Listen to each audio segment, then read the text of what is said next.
We are now live. I feel like a news reporter. That's why I started putting paper down like this. I can do like that. So, welcome to another show. I think we're getting close to like 70 of these now. So this is kind of exciting.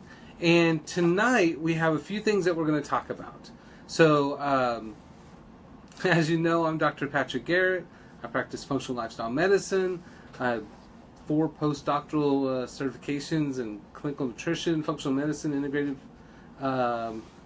medicine, and I think that makes me a super nerd. So I was very excited. I was watching a presentation on epigenetics by a PhD from Stanford, and about the middle of it, she talks about that she's a nerd. So I was just like, oh, I'm a nerd. So we're all nerds. So that basically just means people willing to look up stuff and understand things.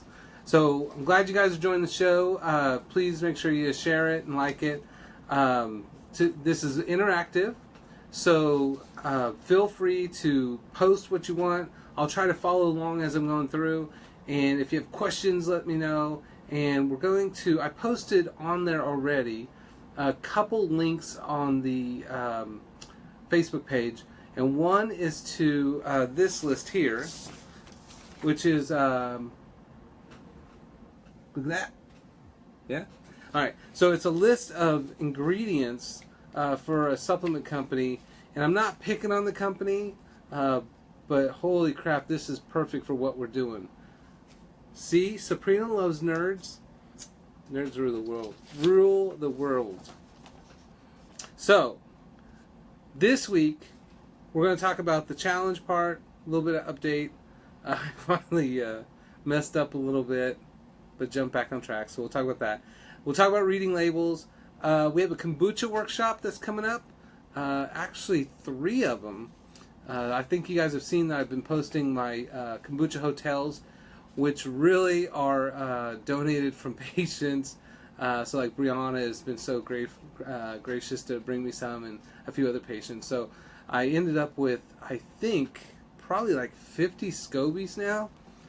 So I made 2 batches at home, and then I made that coffee kombucha. And I'm not supposed to be drinking coffee, so I'm going to share that kombucha with all the brave souls at the kombucha workshop. So the first one is in Derby, and I don't think I have that listed. It's on my feed, but I'll tell you, it's Woodlawn United Methodist Church in Derby, and that's 431 South Woodlawn, and that's this Saturday from 4 p.m. to 5 p.m.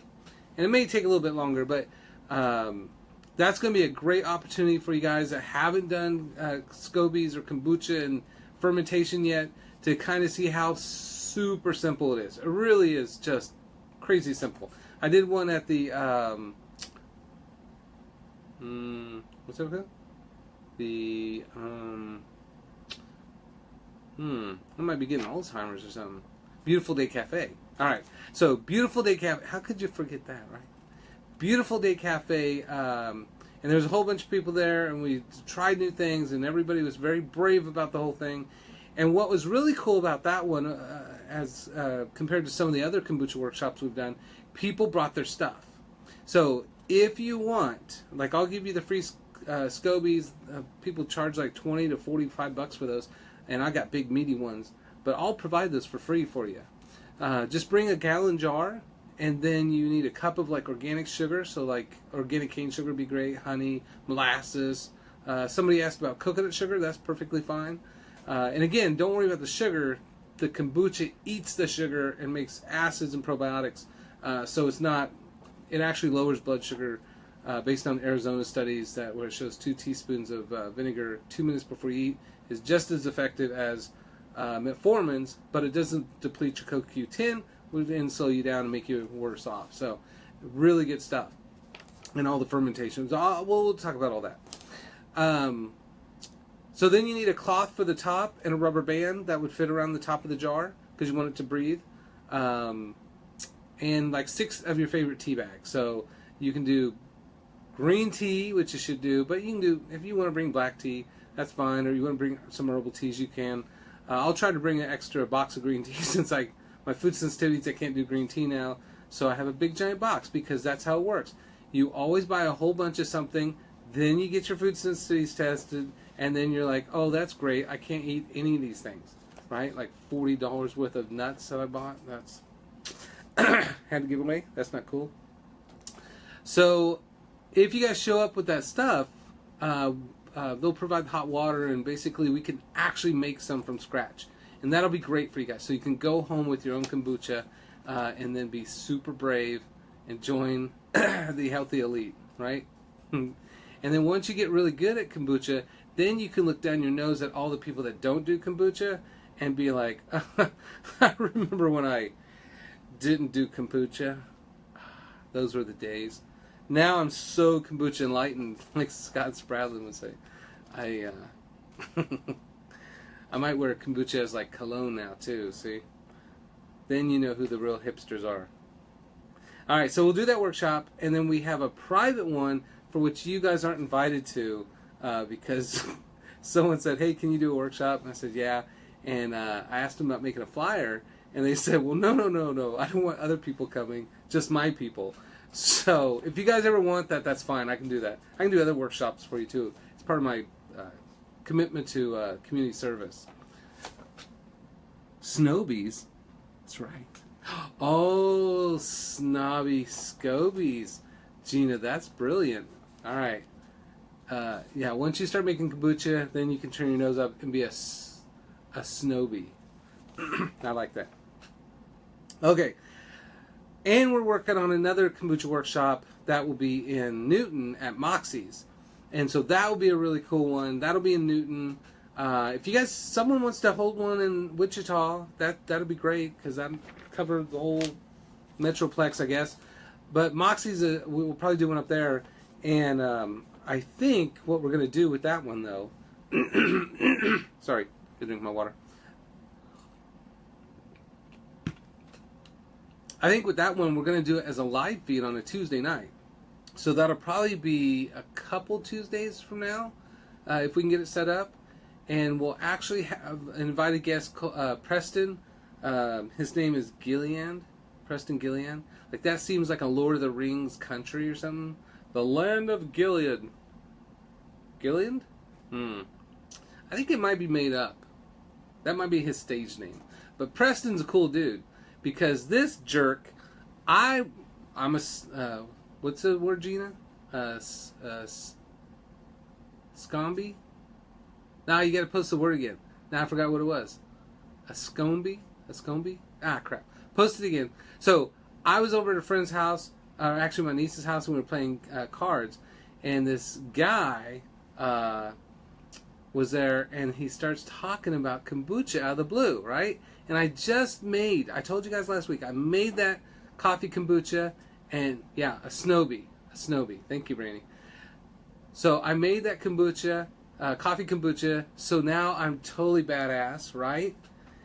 And this guy starts talking about kombucha. Who the hell talks about kombucha, right? So then he's talking about kombucha, and then I was just like, oh, that's awesome. And then he talks about he made coffee kombucha, which I'm not convinced. I think he may have watched my feed and then he's messing with me. But he said he made it before, so I thought that would be brilliant. He's a cool guy, shaved his beard so he has a Queen mustache, whoever that guy was, I forget, Freddie Mercury. He has a Freddie Mercury and cop sunglasses. He looks pretty awesome. So he's going to join us, and so we can get his insights on kombucha too. So, all right. So we have our Derby kombucha workshop that Pandora helped us set up, and then we have our Newton one that we'll have set up. Play dress up. Yeah, we should be all like hobnob when we do our kombucha. All right. And then if you guys want one in Wichita that isn't VIP with the Snobies, right? Then let me know. We can set that up. All you have to do is just help me find the place, and then I'll do all the hard work, I guess. All right. So tonight we want to talk about reading labels. So over and over we have lots of questions about, is this good, is this bad? And for years I sent patients just blindly to the health food store and was like, just get a good calcium, just get a good magnesium, and you'll be fine. It's the health food store, right? Like, how hard could it be? And people would come back with all kinds of horrible stuff. And then I'd be like, what, Jasmine? Oh my gosh. All right.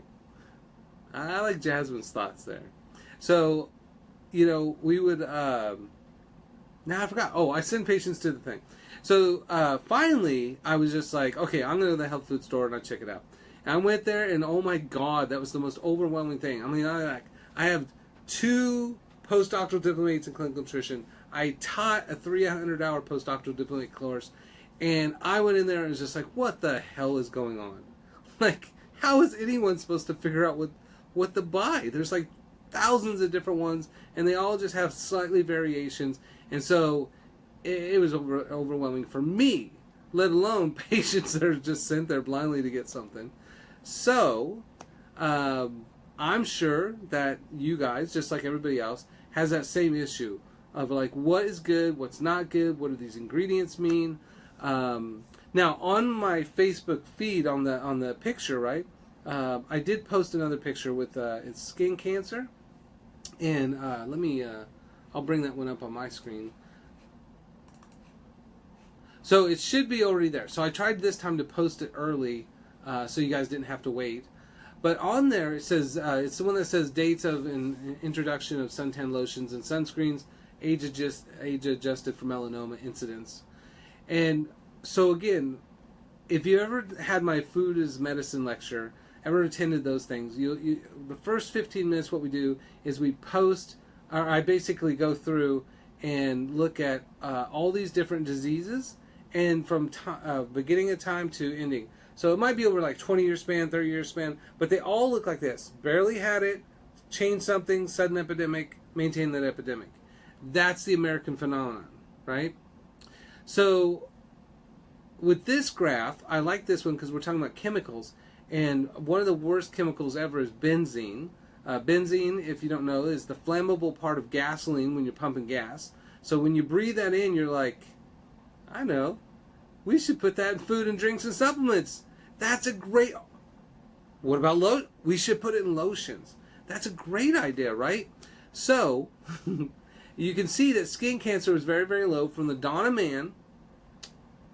What did Adam and Eve do without suntan lotion? I don't know. So, he did have that little fig leaf. So, I know where his tan lines are. So, then we take that amino benzoate, which again, that Benz. The only good Benz is a Mercedes-Benz. But that benzoate means benzene. And so that benzene is a cancer-causing chemical. It is actually from coal tar, which is one of the first chemicals we ever used to cause cancer in a laboratory setting. Actually, Japan did it. So then we could study cancer, right? So our bright idea is, let's take cancer-causing chemicals, put it in lotion to protect us from the sun. And then you can see that skin cancer increased. So, being the problem solvers that we are,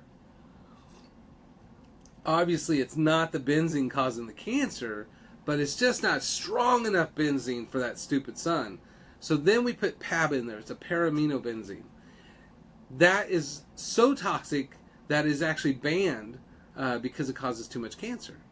So then, cancer then quadruples, right? So what do?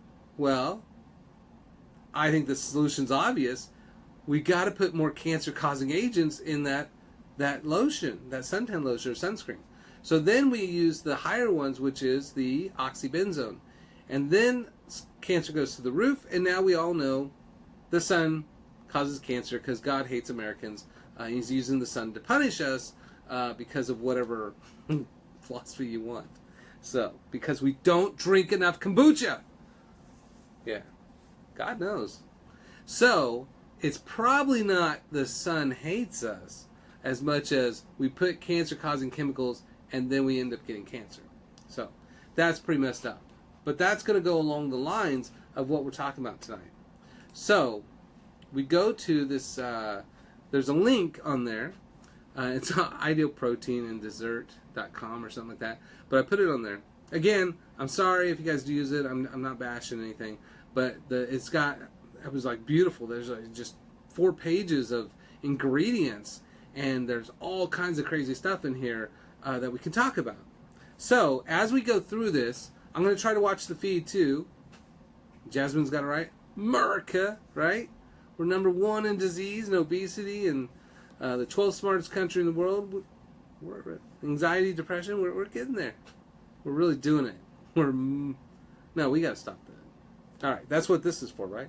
So, click on that link, if you will, and that'll bring up that web page, and it's a PDF file, so I couldn't post it. I'm sorry about that. But let's go through some of these, and then if you have questions, or if you have your own product questions or any ingredient questions, post them. If I don't see it in the feed right away, feel free to post it again. Okay? So we'll start with the top here, and there's some really interesting ingredients in this. So these are like protein shakes. So this is always good because Americans love their protein and they need protein shakes. I'm not sure why. So we'll do a protein myth one. There's a talk on there, and there's some on slideshare.com. I have the protein myth. But if you think about how does a horse get its proteins, right? You want to be strong as a horse? Well, it eats a cow. We all know that. It eats chickens. Horses eat chickens, cows, and pigs, so it can maintain it. No, that's not right. Wait a minute. It eats salad. Right. So, if you eat fruits and vegetables, that's seeds, berries, legumes, and greens, you won't ever have a problem getting your protein. And this used to be such a wonderful, lively discussion when I was teaching docs out in Colorado, because everybody's taught this protein. We're just all protein deficient. We're like one hamburger away from just killing over it. So then everybody starts buying protein shakes. And then is it good, bad, indifferent? It's usually bad. So now if you get protein from food, which I love the vegan protein ones because it's like, hey, the first ingredient is pea protein, which is peas, right? Like, that's how you're getting all your strength? Peas, right? Just like Popeye. So, you know, that whole thing's a farce. Next week we'll be talking to some vegans and a vegetarian. And so we'll talk about some of those protein myths. Not that we have to be vegan or vegetarian, but we want to talk about that because people are really concerned about meat. And a lot of that it's just myths. So we'll talk about the science of it, the history of it, all that stuff too. All right, so this one says, Brianna, I understand.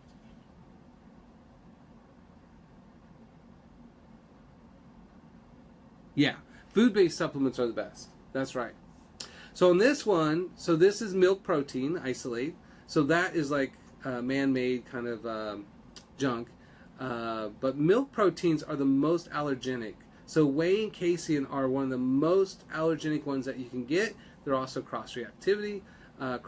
So think of like autoimmune, chronic inflammatory conditions for those. Especially eczema, psoriasis, irritable bowel, Crohn's, ulcerative colitis, depression, anxiety. So we don't really want milk protein because, again, nobody drinks a cow's milk except for humans and baby cows.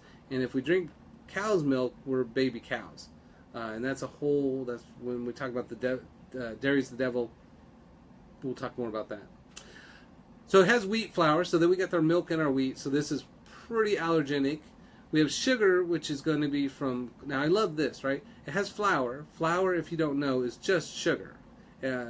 Sugar bound to oxygen, bound to sugar, bound to oxygen, bound to sugar. And you get that long enough, that's flour and starch, right? So starch and flour is always sugar. So then we have sugar in there, and that's probably going to be corn sugar. And then we have fructose, which is sugar, which is actually usually a 50-50 blend of fructose and sucrose. And that is from the enzymatic degradation of corn. So now you're back to genetically modified corn, sugar, and corn fructose. So it's not high fructose corn syrup, but it is fructose. And fructose that is derived from corn, that's not naturally occurring, is going to be more contributory towards things like hypertension and even fatty liver disease, non-alcoholic fatty liver disease. So then it has like things like soy lecithin, which that's just kind of genetically modified soy protein kind of garbage. Soy flour, sunflower oil, water, natural. So now we get to artificial flavors. So artificial flavors, anytime you say artificial flavor, artificial color, that is from coal tar, which is the waste product of petroleum manufacturing. And we've known that forever. And so I'll actually read you something. I like this because a lot of this stuff that we're talking about, it seems like it's cutting edge. I could go out and lecture about all this stuff to doctors and be like, oh, that's amazing information. But this textbook, this one is from 1912. Yeah, so 1912. Although it's backwards. Because, see this backwards? Because kids used to be able to read backwards. So this is Graded Lessons in Physiology and Hygiene. And I bought this book at an auction. And when I read it, it blew me away. It says, adulteration of food. Many of our foods are sometimes spoiled by persons manufacturing to sell them, putting into them cheaper substances that are dangerous to our health. Such persons seem to fear or care very little for the purity of our food, but are chiefly interested in making the most money possible out of them. And this becomes the question a lot of times with people that do like a lot of multi-level kind of supplements and people that kind of jump onto these bandwagons, is if they're selling crap, they don't have to. There are natural versions of all these that are healthy and fine, but they choose to do that, and it's only because of profit. They are willing to poison you in the effort to just make some more money. So foods that are often adulterated, and this is 1912, are maple syrup, sugar, candies, milk, butter, chocolate, coffee, flour, vinegar, jams, breads, jellies. Now this is key here, right? So sugars, syrups, and candies are sometimes made from corn through a particular process by which the starch is changed into glucose and is not as sweet as sugar. This is not so sweet, but is unhealthy for the body. That's high fructose corn syrup, or even corn syrup. And then here we go with the same thing that we just talked about, artificial colors, right? Foods are often colored by coal tar dyes in order to hide their inferior quality and to make them look like they're better than they are. And so even, I don't know if you know, White Castle, part of when it started was because they colored nobody ate hamburger, because it was ground up rotted meat, basically, or bad meat. So then they add food coloring to it to make it look like it's real fresh meat, but it's not. But this is the same thing that they're doing to candy today, too. Which if you use coal tar candy in America, awesome. If you use it anywhere else in the world, it is banned or it has to have a warning label on it, like cigarettes. It says butter is often made entirely from lard, tallow, and cottonseed oil, in which coloring is added to make it look like pure yellow butter, a rich cream, and that's called margarine. And then this is my favorite part. We now have, let's see here, artificial eggs, artificial butter, artificial wheat middlings. We have buckwheat adulterated with wheat middlings, cider vinegar distilled with from grains, lemon extract without lemon, vanilla extract without vanilla, Vermont maple syrup that has never been within 1,000 miles of Vermont, and cheap strain honey that is made without the single effort of a bee. Smoke is made from poisonous drugs, so that's like artificial smoke flavoring. Oysters are embalmed with chemicals, which is formaldehyde. And canned fruits are often preserved with antiseptic drugs, which interfere with digestion. This is what we taught children in 1912 in McPherson School District here in Kansas. Today, we teach them all that's part of a healthy diet. I also, as we go through this, I brought this. I found this. So this is one of those ration bars. It's emergency ration food provision. And I like how loosely they use the word food on this. It says it's U.S. Coast Guard approved, so that's pretty good. And it meets SOLAS requirements, which is interesting. For information on this product, should be 1-800 holy crap. So here's the ingredients of this thing here, okay? So the number one ingredient is enriched flour, then vegetable shortening. So it's flour and shortening, and then sugar, then corn syrup, then soy flour, then cornstarch. See any problems there? Then it has a bunch of artificial vitamins, minerals, and then it has artificial lemon flavoring, artificial vanilla flavoring, artificial butter flavoring, and artificial coloring to make it egg shade. As if anybody really cares what their lard flour ration is. So when I bought this at an antique store, and the guy said there was a kid that came in and bought the other one, because there was two. The kid ate the whole thing over a weekend. So, I don't know. So that's what we consider food. Like, that would be okay. Alright, so any ingredients or products that you guys have questions with, definitely post them, okay? Otherwise, I'm going to go through this too, as you guys are watching, and find interesting ingredients. So here's one, is polydextrose. So poly means many, dextrose is sugar.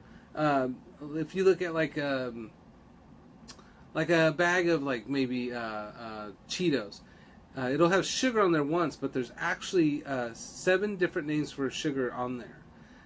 And so same thing here, polydextrose is just a multiple dextrose, so it's just sugar. Mannitol is a good question. So there's mannitol, sorbitol, erythritol. All of those mean genetically modified corn. So they're just sugar alcohols that are derived from corn. So that's not good. Canola is in this, and again, that's genetically modified. And then what do we have? Inulin's just fiber. Sucralose. So sucralose is an artificial sugar that is not digested through the liver very well. And so again, the idea is like, oh, it'll taste sweet, but you don't get any of the sugar from it. But it actually will contribute to what's called non-alcoholic fatty liver disease, or NAFLD.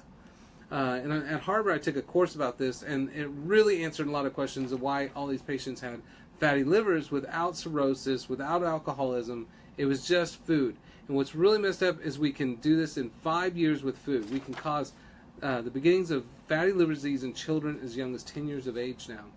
So that's pretty crazy. Pretty cray-cray. What about fractionated palm oil? I see that one every now and then on ingredients. And fractionated, basically they're fractionating or breaking apart. And what they do with that is they take the long chain triglycerides out. So then you're only having medium chain triglycerides, which then makes it a solid all the time. So you know how coconut oil will go from liquid to solid? That's what they're doing. They're either pulling out the long chains for liquid or the short chains for solid.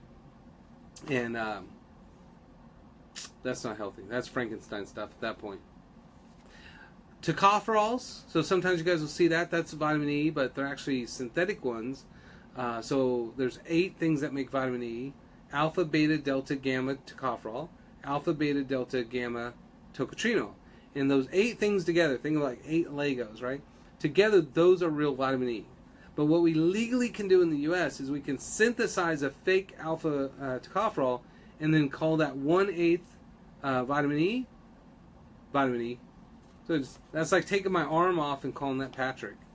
It's not the same thing.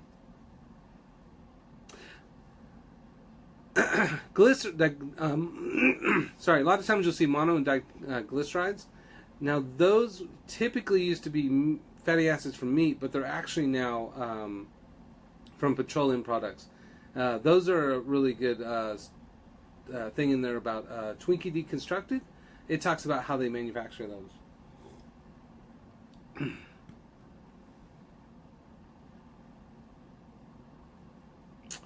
Yeah, so Susan thinks I should write an updated version.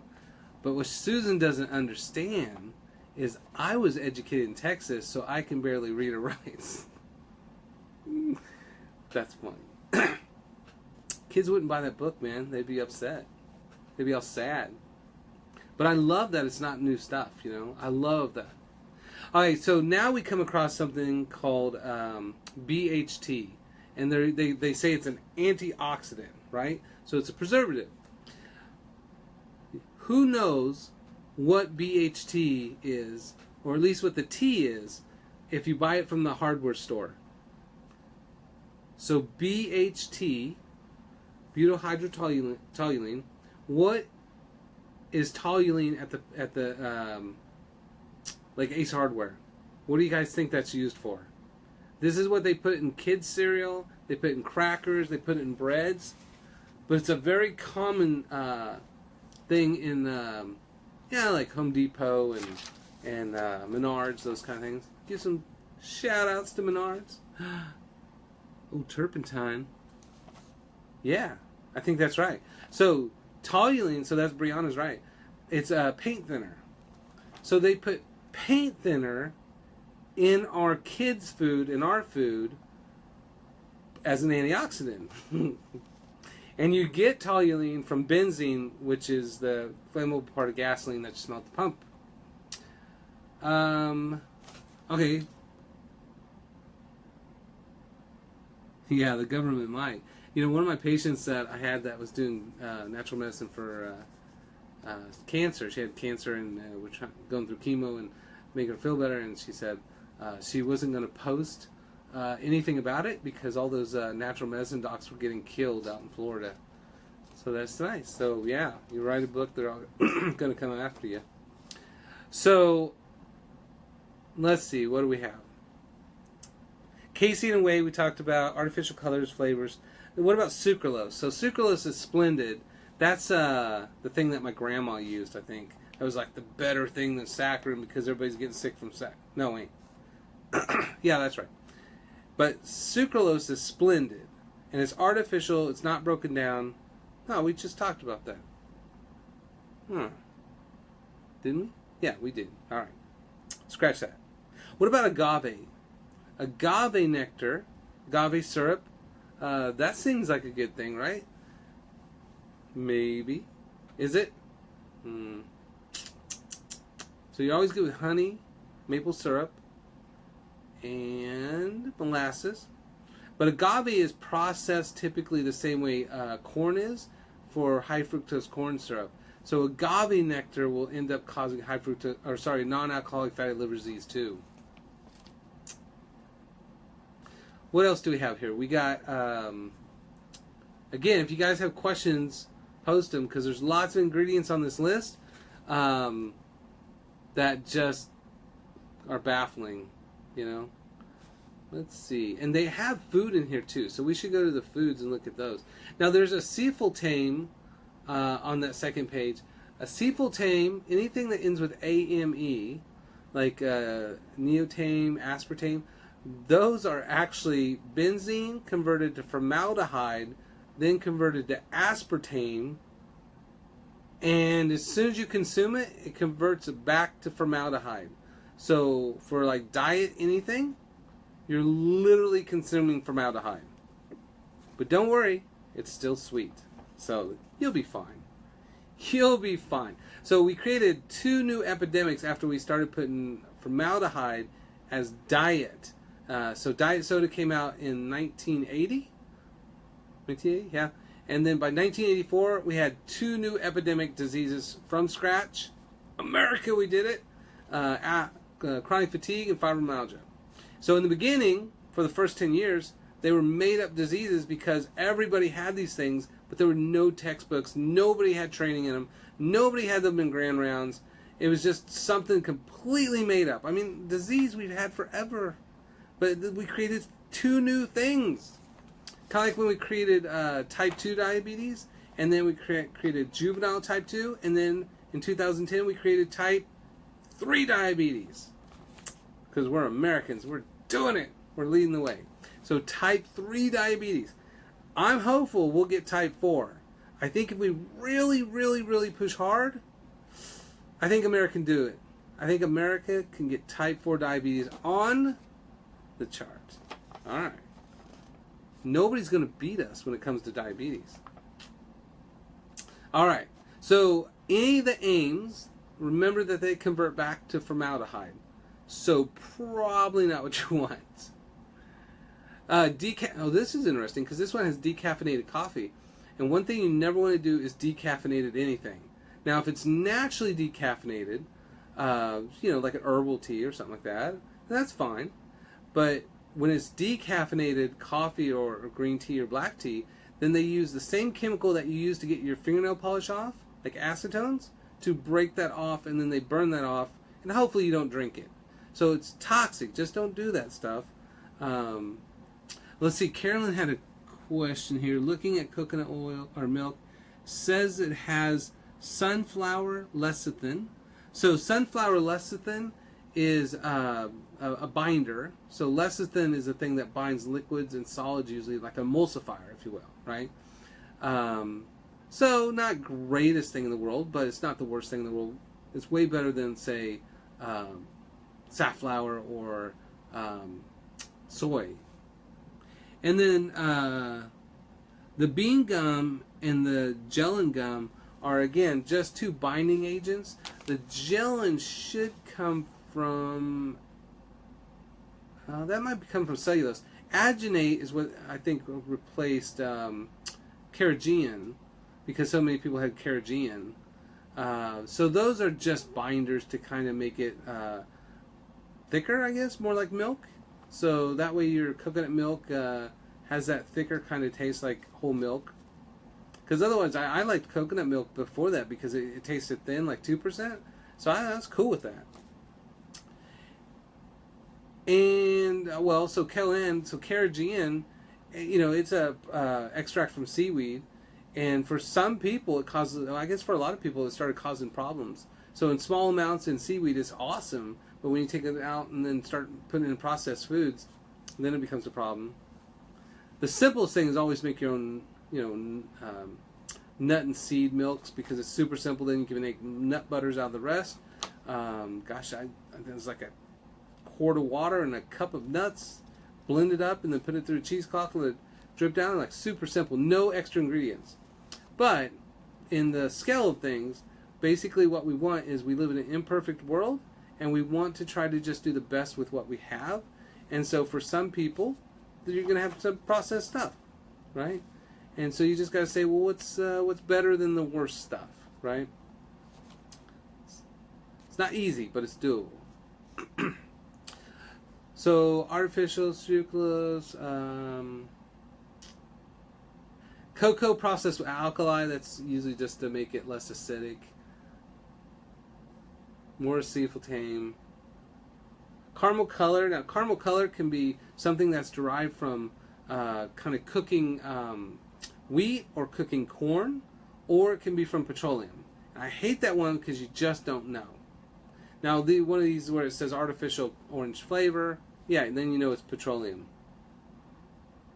And I actually, one of my patients got very upset because I talked about that the ingredients in the supplements that they sell were from benzene, and so then they contacted the company, and their science director sent a letter back, and she brought it to me, and it said that benzene is a naturally occurring chemical in fruit that's degrading or dying.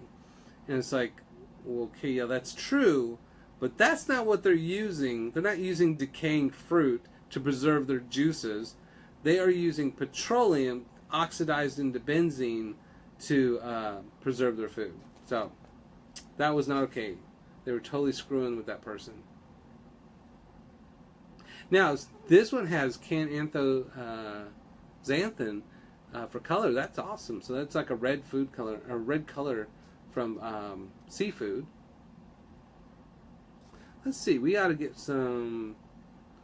This is all about the same stuff. What's really interesting, we talk about everything in the middle of the grocery store, everything around the edges, is real food. And it may not be healthy, but it's real. And everything in the middle is basically the same basic ingredients, textured and flavored to make new products. And that's what you see here is basically it's a lot of the same stuff. Although, where is it? There was a good one. Now, oligofructosaccharides is fine. Oligofructose is probably corn, genetically modified corn with fiber. And again, if something doesn't make sense, let me know, and I'll try to explain it. There was one on here I liked, or not liked, but it was really bad. I like the really bad ingredients. Now, hydrolyzed collagen sounds like a sketchy thing, but that one is just the way that they get the collagen out of the joints and bones from the carcasses. So let's see, Brianna. Diacetyl tartaric acid, esters, mono, and diglycerides. Yeah, that's petroleum. So that's nice, huh? That's a big ass word. That's like bilateral gynecomastectomy. See? Where was that word? Oh, yeast. Okay, so autolyzed yeast extract. Does anybody know what autolyzed yeast, tortilla yeast, which is now what I see at the health food store, and then let's see, tortilla, autolyzed yeast, and yeast extract. What do those mean when you see them in food? And you'll see these in the health food store, which sucks because as soon as you know this stuff, then you can't buy it anymore. You can't buy it for your kids. And you're just like, what the hell, Patrick? Thanks a lot for ruining my life. So what is it? You guys got to post it. I'm going to look for the food part. See what crazy stuff they have in here. Oh, yeah. It's getting very interesting on here. You guys are awfully quiet tonight. Very quiet indeed. Okay, so, what is this stuff? Okay. Did anybody figure it out yet? You guys know this one. Okay, yeah, so this is now food. These are now food, yeah. So, Kellyanne, spot on. Brianna, I thought you'd have that first. But yeah, anything that's yeast in there, except for, say, nutritional yeast, but yeast extract, tortilla yeast, which is now what we're seeing, those are all MSG. Always think MSG. And so those actually cause instant brain cell death the minute they cross the blood-brain barrier. Alright, so this is a really interesting one food. Lycopene extract, that's good. Milk protein, cheese protein. Okay, so then the cheese isn't cheesy enough, so what do they add? They add yellow number 5 lake. And that color there, yellow food coloring decreases the brain neurite growth by 3,000%, according to research in 2010. It literally makes our children dumber. And that's one of the things that they just took out of Kraft macaroni and cheese. But Annie's didn't have it, right? And I don't know if you guys know this, but we color cheddar cheese. Those cheese slices and cheddar cheese, that's not real. That's an American thing we invented. Cheese is white because cheese comes from milk. So unless that cow has some weird infection, it probably shouldn't have orange milk. So I don't know what the hell our problem is. We don't like things in the original form. Let's see. Okay, so here's yeast extract again. Maltodextrin, that's another one that we see. It's a sugar plus sugar plus sugar. So maltose is 2 sugars. Hey, Tim. Oh, Tim, you said you weren't going to be here. You snuck in. Let's see. Yeah, so Saprina, that's always the thing. Is like, after we have this talk about all these things that you have to stay away from, then people are like, what the hell do I buy? Well, if you do real food, you don't have to really worry too much about all this stuff. Now, there is what'sinmyfood.com that you can look up the chemicals on it, so you might do a vinegar soak or something like that with your fruit and vegetables. But at least it's not just a bunch of crap now. And there are legit things, right? So, Scott Spradlin asked about, I think he did, about protein replacement or protein shakes. And so, there's really horrible ones. The Garden of Life ones are great. They're all food-based. There's no problem with that. Especially the green protein. That's friggin' awesome. That's fine, right? But if they start having individual amino acids in the product, then you know it's all synthetic, right? I don't know if you guys seen this movie, The Informant, with Matt Damon, but he's working for a company in China on the Yangtze River where they make these chemicals that we buy as vitamins, minerals, right? So the first synthetic amino acid Oh, do I remember what it is now? I think it's, was it arginine? It might have been, I don't know. It's one of the amino acids. So they synthesize these, usually out of petroleum, and it's killed a whole bunch of people. So then they covered it up, and they refixed it, and then they got the new one out that didn't kill people, and then now we just all buy these petroleum-based amino acids. But what's funny is in that movie, it's not a part of the movie, but it's in the movie. And so they mention it kind of passing by, and the movie's based on real events. And they talk about the amino acid killing people. And I thought, I freaking know what they're talking about. That's real. So that was great. So then, yeah, if you buy real food, you don't have to worry about all this bull crap of making crap taste like food. That's really what we do is, how do we make a bunch of cheap ass stuff taste like real stuff? So, like their tomato basil, it has pea protein. Well, you just maybe eat some peas instead. And let's see, anybody? Chicken? Let's see, protein. So there's a lot of the same stuff.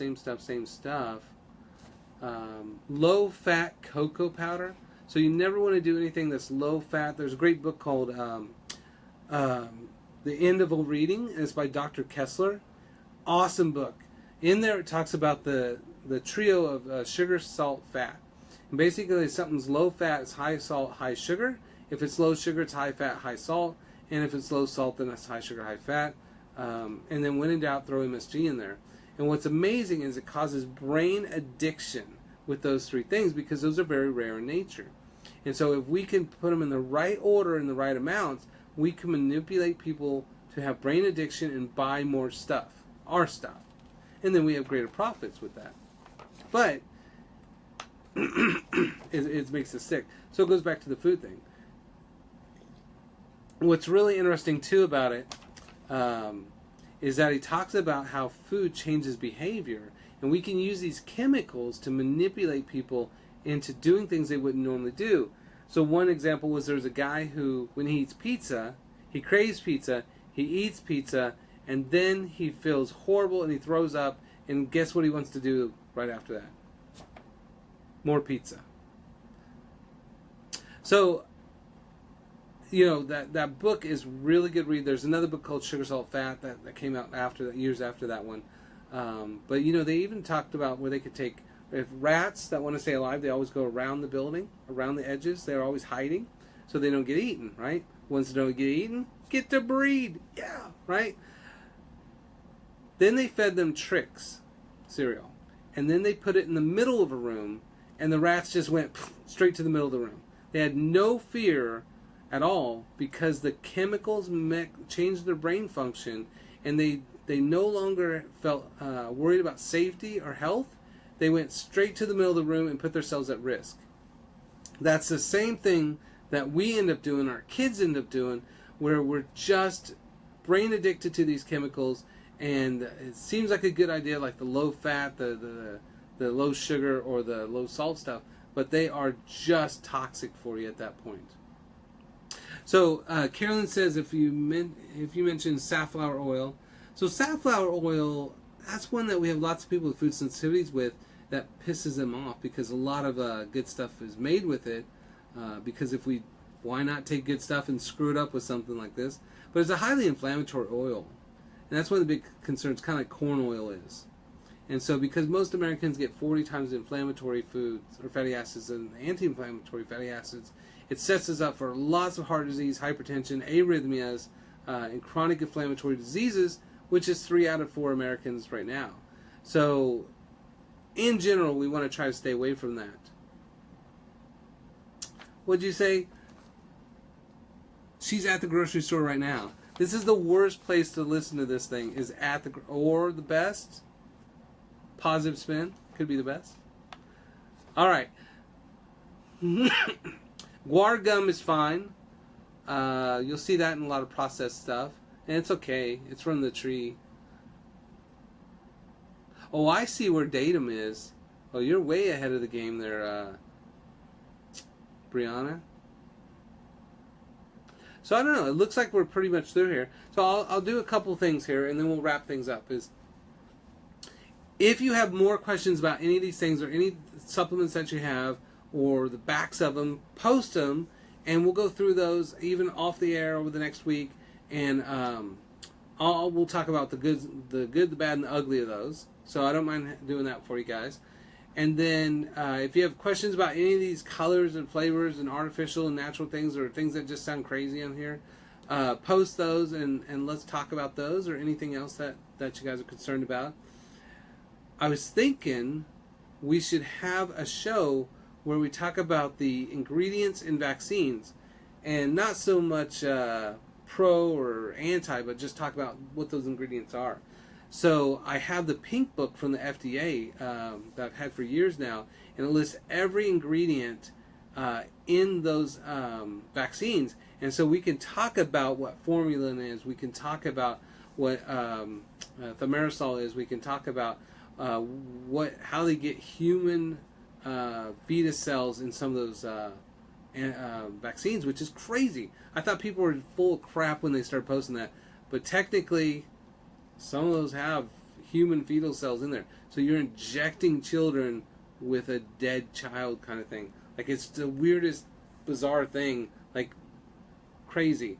And there's and I forgot her name, but on my Facebook, she comes up, and she's out in Colorado. But she's talking about vaccines quite a bit. I think her son has autism. And I thought, well, that would be a great topic if you guys want to. So I don't want to get shot saying a bunch of bad stuff. Government, come take me away. All right. So let's see. Scott Spradlin had a question too about what vitamins digest the best and are safest.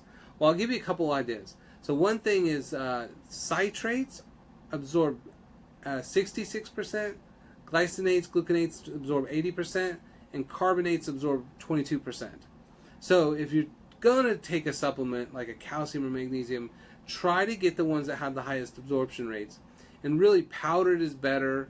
A lot of those pills don't digest, and they have pharmaceutical glazes and crap that we don't break down, like polyvinyl, and then we just kind of poop them out.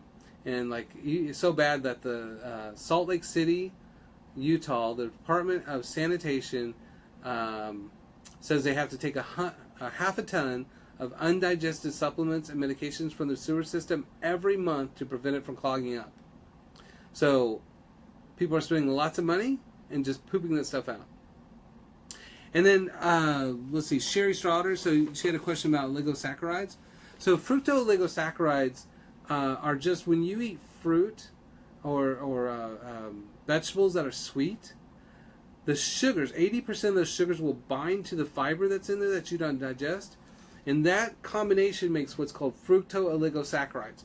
Now, naturally occurring, that's super healthy for you. That is going to then make a fiber sugar that goes and feeds your gut bacteria, and then your gut bacteria is going to breed more. You're going to make more B vitamins. You're going to feel healthier, happier, more energetic, balance out hormones. And the other thing is it helps make butyrate.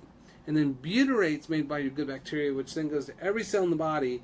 And every cell has got 60,000 DNA repairs it does per day, per cell. And that butyrate feeds DNA polymerase, which is the thing that edits out those DNA mutations so that you don't get cancer, and you edit out genetic issues like that. So when we reverse genetic mutations, that's what we want to really focus on. But for the rest of the world, it's just, eat real food and have to figure all this crazy stuff out. I have a patient, though, that's on a synthetic butyrate.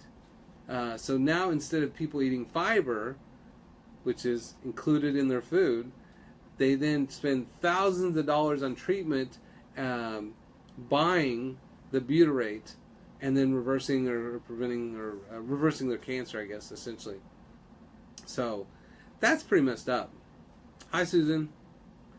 All right. So post more questions if you have them. A couple cleanup things here is we have the kombucha workshop. So we have one in Derby this weekend at was it Saturday, 4 to 5 p.m. Not a.m. Ain't getting up that early. And then that's at 431 South Woodlawn at the Woodlawn United Methodist Church. And you think about all this, churches should be leading the way when it comes to food as medicine. They even put a little story in the Bible called the Daniel Plan, right? In the Bible, they even did the same thing. Like, dude, just stop eating all this crap, eat some real food, and you'll be super healthy. Like, that's in the Bible. So churches should be leading it, but oh my God, you go to a church potluck, it's like, let's cause cancer and then eat a bunch of cancer-causing food and see if we can't pray Mary's cancer away. Silly. We have our show that we'll do probably live at Moxie's for a kombucha workshop on a Tuesday. And then if you guys want a workshop, like food as medicine, anything that you guys want to do, I'm more than happy to serve the community and give presentations. So I love that. And then next week, it looks like we're going to have a vegan and a vegetarian on here as co-host. So Jasmine Gutierrez, she's a vegetarian, and someday she hopes to be a vegan, but she's not quite there yet. Just gotta keep fighting. And you got some people always think I'm vegetarian or vegan, but I eat a little meat. I'm more like pescatarian. I just don't eat much meat at all because I don't know, just kind of got out of the habit where I used to only eat meat, no vegetables. And then if you guys have ideas for some more shows coming up, let me know. And we'll probably have Preston Gilliland. It sounds like a country. I think it's part of maybe Harry Potter or something like that. But he'll be helping host a show, and we'll have people try coffee kombucha and see if we can make someone throw up. I'm just kidding. It's super awesome. All right. I think that's it. Keep posting stuff. I'll answer it. If you guys have any other questions, let me know. And let's see. Carolyn has one more question. Sensitivity to black pepper. Does that mean all peppers? Could I use red or white? Well, that sounds racist. So black pepper, red pepper, white pepper, it's all the same pepper, man. There's no reason to segregate the peppercorns. And in fact, I have a peppercorn thing that has all the colors in there because I don't even see color. It could be white for all I know. There is white peppercorn. So all those are the same. If you're allergic to it, it's all the same. So what you can do, Carolyn, is you can buy papaya seeds that are dried and then put them in the pepper grinder, and it tastes like pepper to me. So that works perfectly too. Or you can use cayenne or something else like that.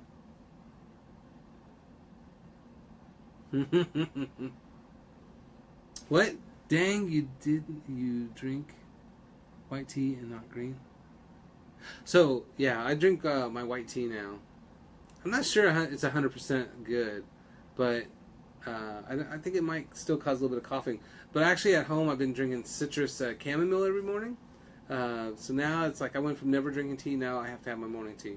So, alright you guys, thank you for joining, thank you for sharing, thank you for liking the show. Please share this with your friends and family.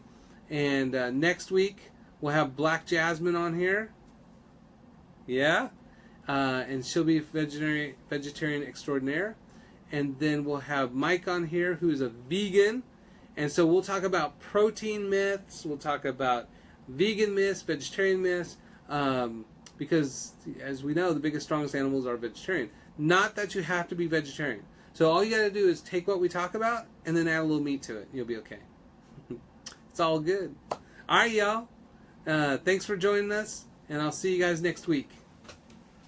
Or maybe this Saturday.